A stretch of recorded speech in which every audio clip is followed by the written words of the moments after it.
Juste on présente Xbox. Mais je connais pas Xbox, moi, fils de pute. Tu connais pas Xbox? Non. Vas-y. Déjà pour commencer, Xbox. Xbox, c'est du coup une plateforme. C'est un site en ligne où tu peux t'entraîner à faire du hacking. Donc il y a des machines à disposition, il y a des cours aussi. Propose une plateforme de cours qui s'appelle Xbox Academy, donc qui fait pas mal de choses comme du Try Hack Me ou du Root Me par exemple, comparable à NetAcad, et un Xbox Lab. Ça permet de s'entraîner à hacker sur des machines virtuelles directement depuis Xbox. Sur cette vidéo, on va faire une des machines qui est proposée aux débutants. Du coup, on va dans Xbox Lab. Et dans la plateforme Xbox Lab, c'est dans Starting Point, tout en haut à gauche, où on va aller sur celui du milieu. On va descendre jusqu'à celle qui s'appelle du coup Crocodile. Crocodile. Donc du coup, une fois qu'on a la machine, on va se connecter en VPN pour pouvoir lancer le challenge. On va utiliser OpenVPN. Juste, il y a deux options. Soit le plan de gauche, qui est proposé par Xbox, puisqu'il propose des abonnements payants ou des options payantes. Et Connect VPN, quand tu as déjà une Kali. Du coup, vu qu'on a déjà une Kali, on utilise la version OpenVPN, celle de droite, et on laisse tout par défaut et on download du coup le VPN. Une fois qu'on a le VPN, il faut qu'on le lance dans le terminal, les téléchargements. Et ensuite, Kali garde déjà en mémoire dans le terminal les commandes qui ont déjà été passées. Sudo OpenVPN. Là, on fait juste entrer. Si on met le mot de passe dans notre Kali, on reload la page pour voir dès qu'on est connecté. Donc voilà, une fois qu'il y a écrit Starting Point, qu'on est connecté, donc on peut recommencer le challenge. Donc une fois qu'on a VPN et qu'on a reload la page et qu'il y a écrit Starting Point, c'est qu'on est connecté, donc on peut faire spawn la machine, donc lancer la machine. Du coup, une fois qu'on a fait spawn la machine, on a une IP, et c'est grâce à cette IP on va pouvoir du coup commencer le challenge. Donc première question, quel scan map on utilise pour lancer un script par défaut durant un scan? Donc on va ouvrir un autre terminal où on utilise le scan nmap, nmap-sc, et on rentre l'IP de la machine, 10.129.168.137. Bel amateur, tu te sens hacker là. Là, tu te sens film un peu. La réponse à la première question c'est -sc. Donc ensuite, question 2, il nous demande quelle est la version du service qui tourne sur le port 21. Donc on peut voir port 21 port TCP. Donc on peut voir la version de FTP VS FTPD 3. Troisième question, il nous demande quel est le code FTP qui est retourné vers nous lorsque on est connecté en Anonymous. Donc on va chercher un code dans ce qu'on nous a donné. Donc on va voir si c'est ça. Quatrième question, il nous demande quel est en gros le nom utilisateur qu'on utilise lorsqu'on est log anonymously. Donc l'utilisateur il est ici. Donc hop, c'est Anonymous. Voilà. Là, on va dire que c'était une version un peu plus simple, déjà parce que évidemment il y a toutes les réponses dans une seule commande en fait. Du coup, ce qui est bien avec le script par défaut qui peut être proposé par Nmap, c'est que ça permet de faire plusieurs commandes ou rechercher directement plusieurs infos en une seule commande, qui est vachement plus complète que ce que je vais vous montrer maintenant. Parce que moi, je vais faire la version légèrement plus dure. Hein. Après, ça reste que du légèrement, puisque c'est pas une box qui est très très dure à la base. Mais par exemple, on va faire pour la première question. Je vais faire tout ça sans le script par défaut. C'est-à-dire que je vais utiliser d'autres commandes, notamment nmap-sv, qui signifie de faire un scan nmap, -show version. Sur chaque port, un protocole. Et avec cette commande, ça permet du coup d'envoyer des requêtes personnalisées sur chaque port pour savoir quel protocole et quelle est la version du protocole qui est sur chaque port. Donc, on va l'utiliser sur cette machine. On lance le scan. Donc, il faut un peu plus s'y connaître. Quand on débute, c'est certainement plus facile d'avoir directement le script par défaut qui nous permet de faire vachement plus d'actions. Donc, comme ça, on va pouvoir passer à la suite. Et il nous demande comment trouver la version sans le script. Et du coup, la commande -sv nous permet de savoir quelle version il y a sur chaque port. Du coup là, on peut voir que la version est directement écrite en gros. Hein.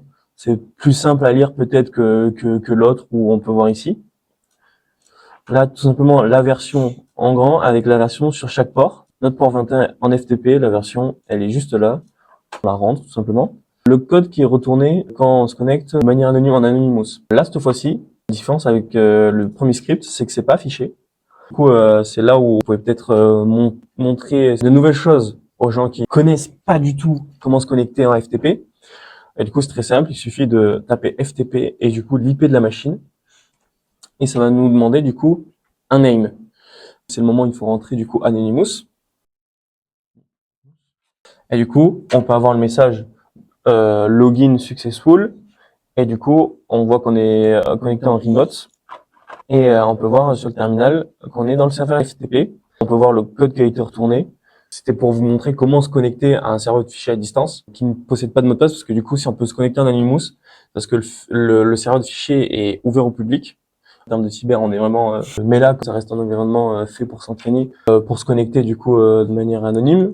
Après s'être connecté en Anonymous, et la commande qu'on utilise pour pouvoir télécharger les fichiers. Vous pouvez le savoir de manière très intuitive si vous maîtrisez l'anglais. Vous avez déjà fait peut-être de l'administration réseau. Si vous voulez, pour un serveur FTP, vous voulez avoir toutes les aides qui sont affichées, toutes les commandes, il suffit de mettre un point d'interrogation. Ça vous sort du coup toutes les commandes qui sont utilisables sur FTP. On peut voir ici qui est affiché la commande get. Et du coup, c'est celle-là qu'on utilise pour récupérer un fichier du serveur et sur notre machine. Là, c'est la réponse get, tout simplement.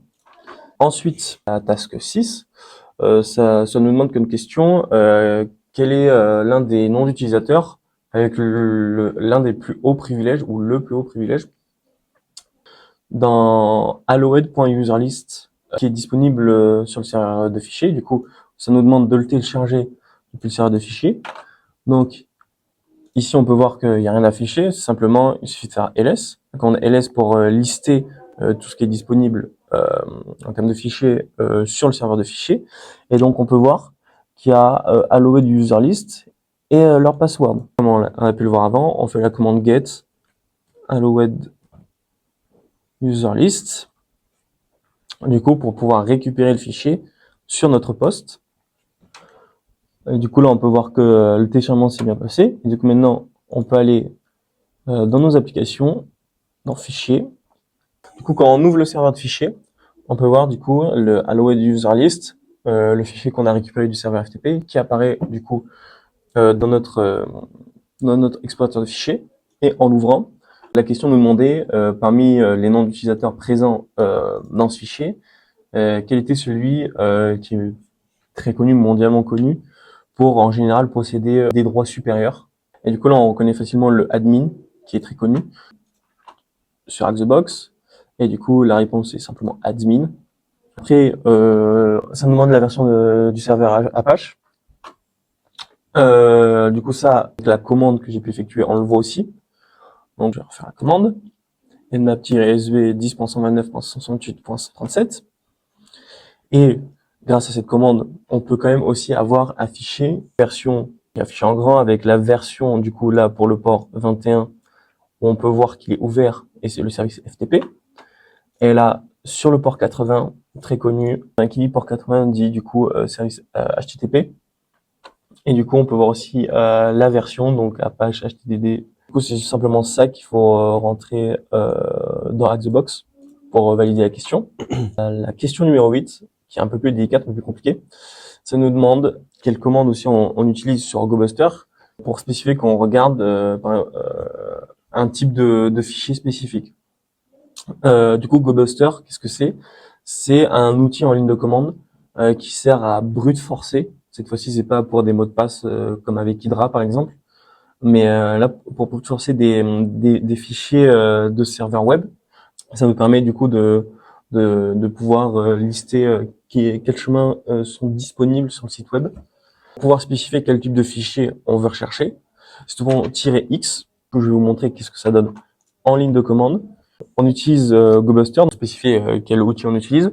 Dir c'est pour signifier qu'on cherche des directories, donc des répertoires. -u, c'est pour spécifier qu'on va mettre une URL. Donc là, vous mettez l'URL, donc HTTP, puisque c'est le protocole qui est utilisé, comme on a pu le voir avec le scan and map.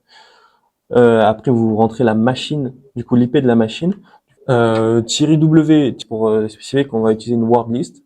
Une word list, c'est juste un fichier où il y a plein de noms de chemins les plus communs. C'est le chemin vers le fichier. -x, on spécifie quel type de fichier on veut rechercher. Et là, en l'occurrence, sur Axebox, la question d'après, ça demande quel fichier PHP on arrive à identifier en brute forçant avec GoBuster. Du coup, on va rechercher d'abord des fichiers PHP. Donc, on met cette commande, ensuite on la lance. Et du coup, GoBuster fait l'analyse de l'URL du site web. Et du coup, on cherche les pages en accord avec ça. Du coup, on peut voir directement ces pages-là, mais qui sont en statut 403, donc pas accessible. On peut voir une première page config mot PHP qui apparaît.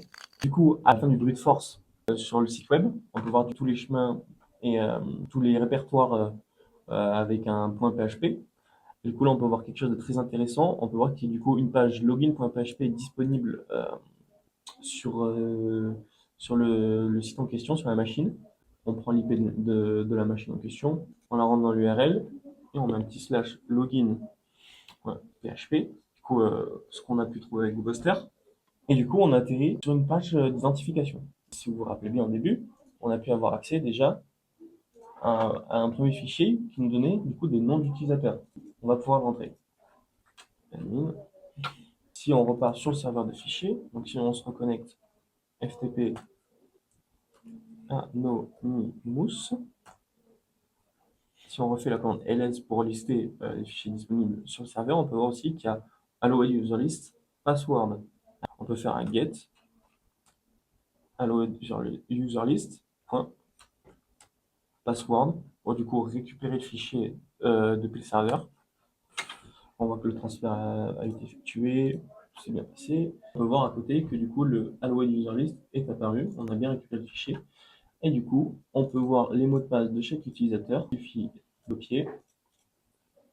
On repart sur notre site web, on le colle, faire les mêmes demi, pas forcément très important. On essaie de se connecter. Et on peut voir du coup qu'on est connecté sur le serveur manager. Et Axebox s'affiche en grand. Voici votre flag. Et du coup, il suffit de le récupérer. Et ensuite, de le rentrer. Et là, on peut voir que du coup, c'est la même chose. C'est 711. C711, etc. Ça finit par D16, ça finit par D16. Et du coup, la machine est finie, la machine est hackée. Et voilà, du coup, la machine est hackée. Fin. Du coup, j'espère que ce tuto vous aura plu. À tous ceux qui connaissent peut-être déjà la cyber, peut-être trouver ça très simple. À tous ceux qui ne le connaissent pas, peut-être très impressionnant. Pas vraiment, je pense pas. Mais peut-être sympa à apprendre des choses ou voir comment ça marche. Oh, feignasse.